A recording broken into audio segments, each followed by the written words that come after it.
champion of diversity and who has never shied away in standing up for truth, no matter how controversial or challenging it is. And he has got a unique combination of recognition. He has got Padma Shri from India and CBE, Commander of British Empire from Royal Family in the UK. Please welcome Bob Blackman, Right Honourable Bob Blackman. He has been an MP, 5th term MP from Harrow East, and he's also chair of APPJ for British Hindu, all-party parliamentary group from Hindu. Kem cho? Yeah, kem sure. Maja mein? Maja mein. I stand up for the Hindu community. Yeah, always, yeah. Always. Yeah. And indeed, when we celebrate, I'll do the Gerber, I'll do the Dandiya. Not always very well, but then of course Diwali is a great celebration. But all the celebrations, whether it's Holi, Diwali, etc. Namaste and welcome to Global Desi Podcast. To celebrate the incredible journey of the 30 million global Indians settled outside India, we're here to shine a light on the extraordinary stories of people from all walks of life. Hello and welcome back to Global Desi Podcast-GDP with PD. This is a space where we celebrate the untold story and explore the contribution of Indian diaspora and British Hindus in UK.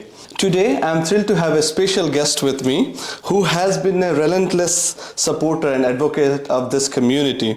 He is a champion of diversity and who has never shied away in standing up for truth, no matter how controversial or challenging it is. And he has got a unique combination of recognition. He has got Padma Shri from India and CBE, Commander of British Empire from Royal Family in the UK.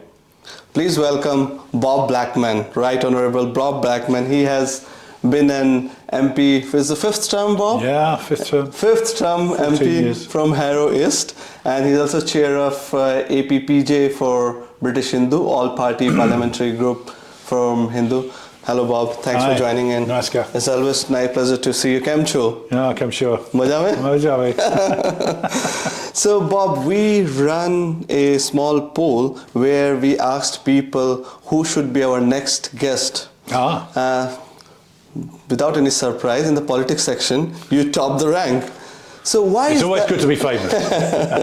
So why is that, Bob, that all the Indian diaspora take a very high regard and a big fan of you? Is there any reason why they connect with you?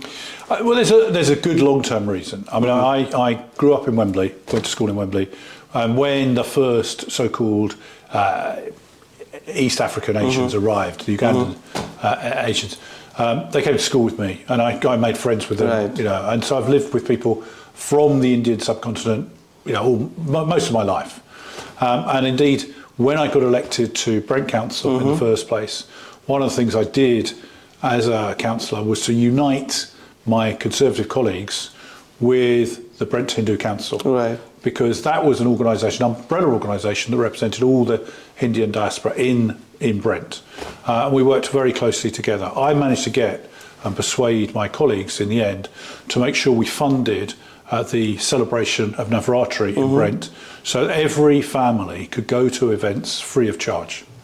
That was unheard of before. So which year was this? This went back to the 1990, 91. Wow. So, you know, it's a long time ago. I was also instrumental in making sure that I worked together with the BAPs to get the world famous Swaminarayan to get the world famous Eastern Temple on its site. Wow. What people don't know, of course, is that we went through 3 different sites before we got to the Eastern site, and I was delighted as effectively leader of the council to be at the foundation stone laying. And if people know anything about the history, we actually laid the foundation stone where the car park is now, and then moved it to the other side of the road. Okay. So it was a bit of a misnomer. But I was great friends with Brahmaswamy Maharaj and all the other BAPS individuals. And equally, during my time, I sold the temple site in Ealing Road in Wembley for the Sanatan Temple with good friends from Srinath Vallabhnidhi, who obviously wanted to build a temple. They've done so, and it's a magnificent temple as well. It is indeed. And ever since then, I've been working widely with the diaspora, and as you probably know, I stand up for the Hindu community. Yeah, always, yeah. Always. Yeah. And indeed, when we celebrate Navratri, I'll do the Gerber, I'll do the Dandiya. Not always very well. but then, of course, Diwali is a great celebration. But all the celebrations, whether it's Holi, Diwali, etc., I will celebrate with the community. I was also one of the first, probably the first politician, or one of the first anyway, to visit Bhaktivedanta Manor in Elstree, which was under threat then of closure back in 1987, and to support them in their quest to secure that site. And of course now that is the biggest draw for Hindus across the country. Amazing. And I've worked obviously with the Hare Krishna movement for that. In Parliament, obviously I've represented them to the best of my ability, speaking up on their behalf and forming. I mean, I formed and chair the all-party group for British Hindus. I was astonished there wasn't one. You know, there's all-party groups for everything. Right. But when I got here, there wasn't one. And it took me a while to get Hindu organisations to actually cooperate together to form an all-party group. Incredible. And of course, on when we celebrate New Year's Day, we do now, we visit 12 temples in about 12 hours. Temple run, you do the temple run. So I do arti far more often than any other Hindu. So there are so many Indian origin and British Hindu MPs in the parliament and have been, but nobody has been a staunch advocate of British Hindus or Indian diaspora as you are, and you're not from that heritage. So is there a moment in life or any experience? What led you to be our advocate? Well, I think I'm a natural supporter of the Hindu philosophy. You know, there are some ways. I mean, some of us have, remember the Beatles, of course. George Harrison was a great advocate for the Hindu community. He's one of my heroes in terms of music. So I followed him in that respect. But it's also thinking that Hinduism has been around for 6,000 years or more. And there's got to be something basic that is good about it.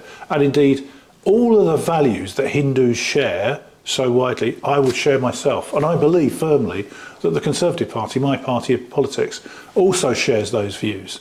Now, why, you may say, well, why do people of the Indian diaspora who come into Parliament not stand up for those views? I think one of the reasons why is because they don't want to be seen just as pro-India or of Indian origin or pro-Hindu, whatever, because they come from that vintage.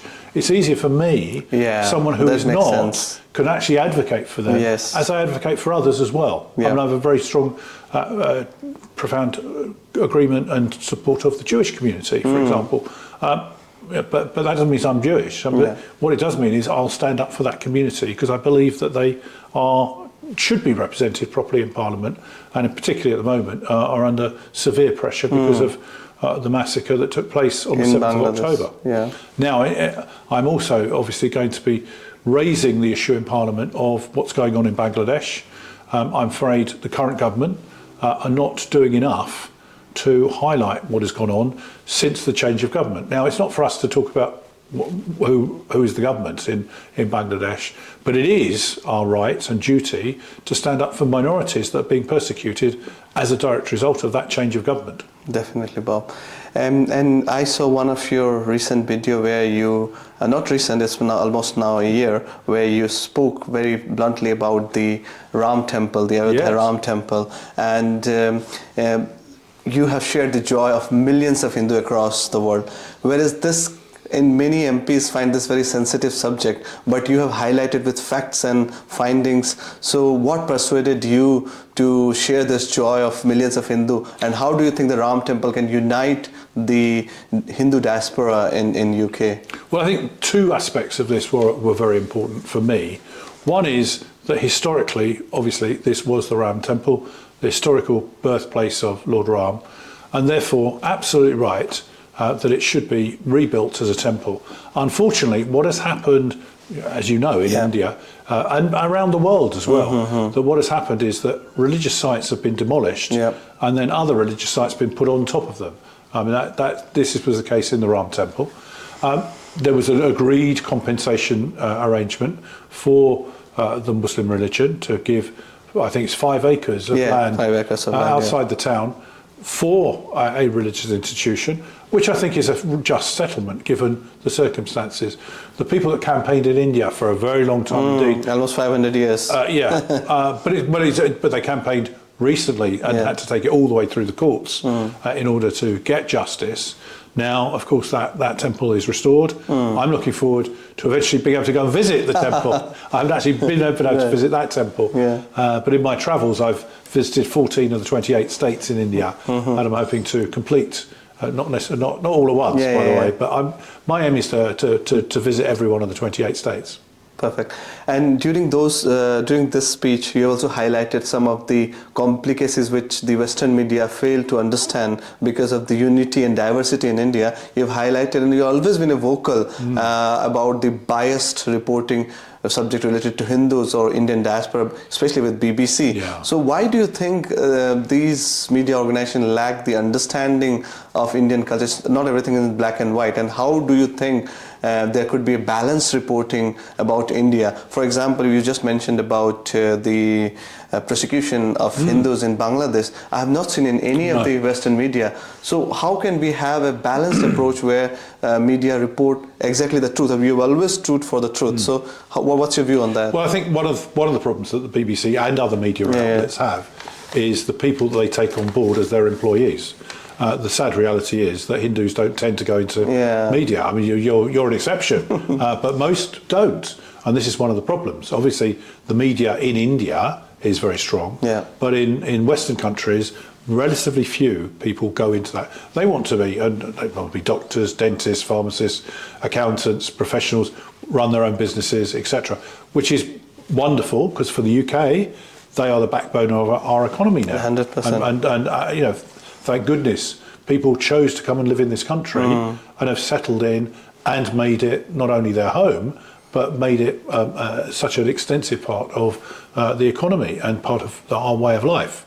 Equally, of course, people just get on with their lives, and that's the key. They don't tend to want to go into TV or other media outlets. As a direct result, that voice is not heard because it's, after all, you may have the presenters, but it's the researchers that do the job and do the role. I mean, I called the BBC out, for example, on their so-called documentary on Prime Minister Modi. This was a complete hatchet job, pieced together by an external company and then sold to the BBC, formed by individuals who've got an axe to grind literally against India and against Prime Minister Modi in particular. Now, you know, they then claimed, oh, well, we gave them the right to reply. I mean, factually, if you're going to have a biased documentary, the last thing you want to do is have the right to reply.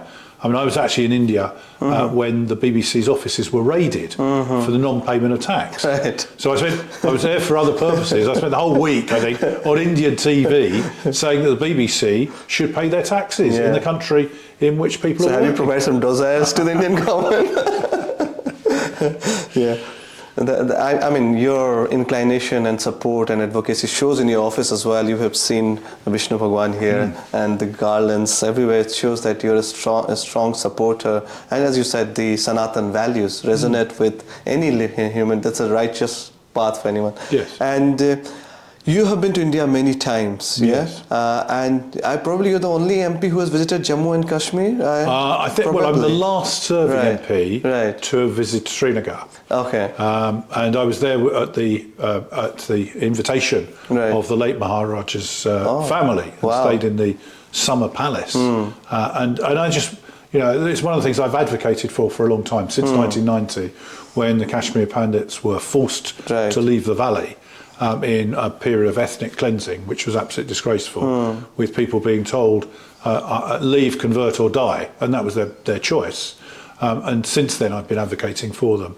So I went there in 2016. I don't think anyone has been back since, because unfortunately the FCDO advice is that we should not go.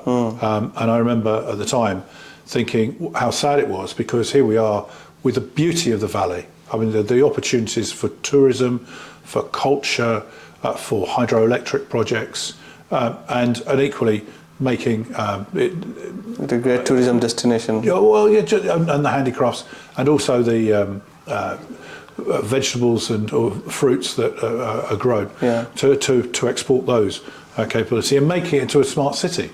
and I know what's happened since is obviously a return to democracy in Jammu Kashmir.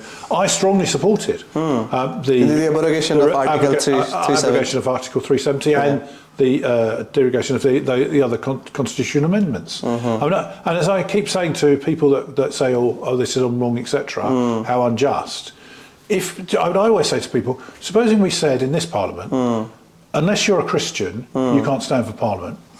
Where would we stand then? Supposing we said to our people here, well, if you're a woman and you inherit property, and if you marry a foreigner, you won't be allowed to keep that property. You lose our property rights. Is anyone going to defend that in this day and age? No. But that's what was going on under these so-called temporary changes to the Constitution. So when people sort of say unjust, unfair and so on, this was biased towards one religion as opposed to the multitude of people that have lived in the valley for thousands of years in terms of their families and backgrounds. So to me, this was completely logical. And by the way, of course, BJP put it in their manifesto, shock horror scandal, they then implemented their manifesto. That might be a lesson for the current Labour government. So, as you mentioned, because you supported with facts and finding about the abrogation of Article 317, we can see some of the positive changes now. So, as you mentioned, so what Indian diaspora or the British Hindu can do, as one of the things you mentioned about doing more research and getting into media, is there any other advice you want to give so that the narrative is not built against India? Because a lot of people organize together and show India in a bad light because it is growing, the economy is growing. So is there any other advice? For example, I'm not sure if you've heard of an organization called Inside, which is doing a lot of research and they're producing facts on their website. I'm just looking at their website as well. So give some example, what can a young people like me or my cameraman Shashank can do? Well, I mean, obviously the first thing is to research the figures, the facts. And equally, we have a position whereby India is the biggest democracy in the world. They managed to hold elections and do so very successfully. There are always going to be problems with a country that size in terms of population. Sure. But by and large, these are peaceful elections and people can vote and exercise their right in democracy. Interesting, I think they've got some ideas that we should use as well. The fact of, you get paint on your finger or whatever when you vote. for voting, and then you try and vote again, and they go, you've voted already. You can't do it. Very simple thing, but why not use that in our politics? Equally, I think the other challenge is more people come to this country from India than any other country in the world, and they come here to study. There are more Indian students here than any other forms of students. China is second behind that. And of course, other people come here to emigrate to this country and start their lives and start their businesses here, which is welcome. I mean, people that come here and work and contribute are welcomed. People that come here and just put their hand out and say, give me, I'm afraid, are not welcome. They need to contribute to our economy 100%. And contribute to our society. So that relationship between the UK and India is vitally important. And we're looking forward. We've been negotiating a free trade deal. It seems forever. That was my next question. I mean, we've been negotiating this deal forever, and I just hope we can get on with it and actually make sure that we get the twin advantages for the United Kingdom and for India. I think it's huge advantages. I mean, the Indian economy is taking off in growth terms that we can only dream of. In terms of our sluggish economy. And so that's vitally important. I mean, there are things that India's got to do to facilitate this as well. They've got to open up their markets for services. So if India opens its markets up, Indian law and practice in business and so on is based on English law. So from that perspective, it's very, very easy to have transferable skills. And that would be to the benefit of India and also the United Kingdom, for example. So on student, as you mentioned, I'm from Scotland and Scottish universities are free because of the international student. So many Indian students come there and they pay thousands of pounds every year, and that's how our children would go get a free seat. And you also mentioned about free trade agreement. So that was my next question. So why was your government, the previous government, was not able to negotiate even Indian origin Prime Minister Rishi could not negotiate a free trade agreement. So do you think we are getting closer to signing up a free trade agreement with India? My understanding is we had something like 15 rounds of trade talks before the general election. We got to a scenario where obviously the Indian elections were on, and so it's difficult for the Indian government to do anything. Then we had our general election, which unfortunately led to a change of government. So it's more about the timing. I think that, well, it's not just that. There are sticking points. I mean, but I know one of the key issues is the ability of the Indian population to come to this country on work visas. That's been a big bone of contention and is part of that free trade agreement. What we can't have is obviously very cheap labour coming to this country. We want people with skills and something to contribute rather than people just coming for the sake of it. And I think one of the problems has been, for example, in the care industry, a lot of younger people wanting to come to this country and being duped by unscrupulous people. So there's been a problem there. But the rest of it is opening up the Indian markets to our goods and services, which is key. And if we can get that transformation, I think it'll be good for India, it'll be good for the United Kingdom. Perfect, thank you. So taking a stand for international issues and saying truth may attract a lot of resentment and criticism. You attract a lot of criticism as well. So for example, you took oath on Bhagavad Gita, and I was just researching about you, and I saw very negative comments from people about that he's just trying to show off, he's not really, and even from both sides people. So how do you handle pressure and some negative comment and all those pushbacks? I think it's important. You've been a seasoned politician for 5 terms, you know, but just for... I've done this several times now. I take the oath of allegiance, for example, on the Gita and on the King James Bible. Why? Because the King James Bible represents all the Abrahamic religions, and the Gita represents obviously the Hindu religion. That encompasses a broad swathe of people of religion, of all religions. To demonstrate that I'm going to stand up for everyone on their religious basis. I don't want us to go down a route whereby we encourage or promote hate crime against anyone. True. And I think that's part and parcel of it. What we want in this country certainly is for people to be able to celebrate their religion in peace and harmony and to respect other religions. And I think one of the problems can be that if we don't respect other religions, then we lead ourselves towards the path of confrontation. Now, you say, I get criticised. Being a politician, you're going to get criticised whatever you do. I know. And if you sit on the fence, funny enough, you get splinters somewhere where you wouldn't want them. I'm not one of those. I come down on one side or another and justify my position accordingly.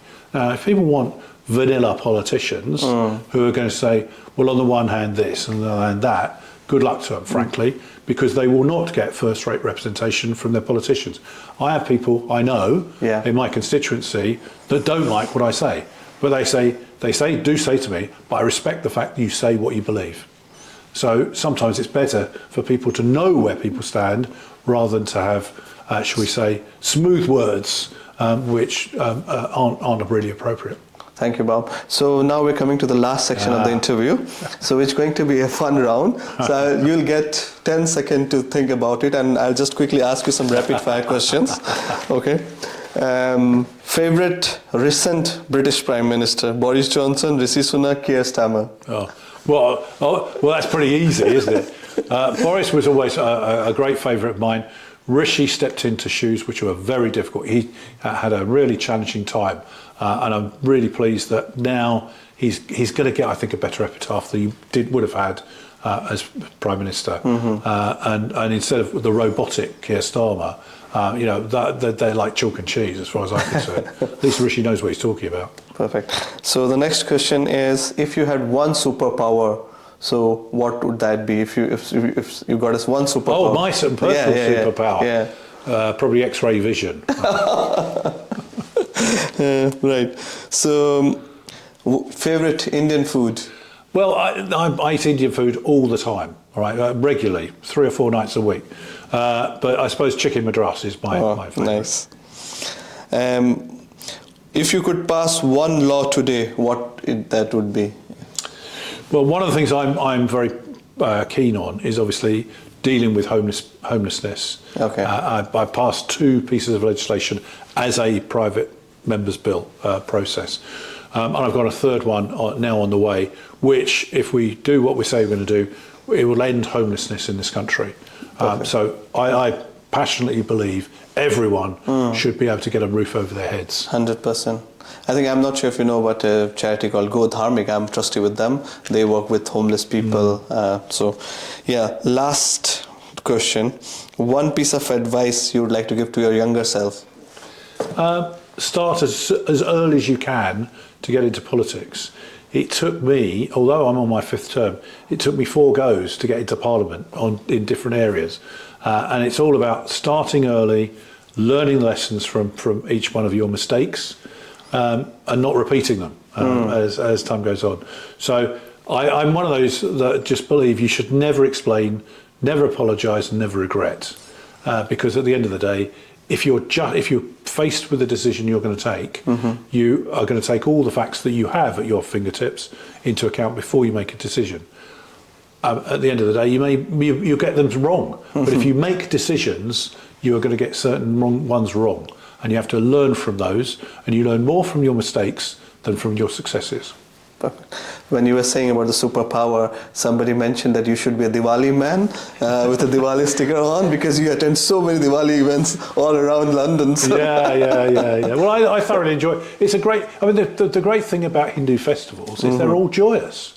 You know, they're all celebrating the triumph of light over darkness and good over evil. I mean, there's no one celebrating anything else, which I think is the great thing about the Hindu religion, above all else, that it's positive, and it's all about positive energy and reflection and guiding yourself accordingly. So would you like to give one message to the Indian diaspora youth on the camera? If you can just turn around and give one message to... Well, for all of you out there, please study hard, work hard. For all of you that want to get into politics, it's a wonderful game to get involved in. Don't come into politics if you're trying to earn money. Go into business if you want to earn money. But get experience as well before you come into politics, because that serves you even better than any other experience that you'll have going through life. But do as your parents would wish you to do, and that is to succeed and be even better than they have been in this country. And thank you for the contribution that you're going to make in the future. Thank you, Bob. It was a pleasure speaking to you. Thank you so much. Good to see you.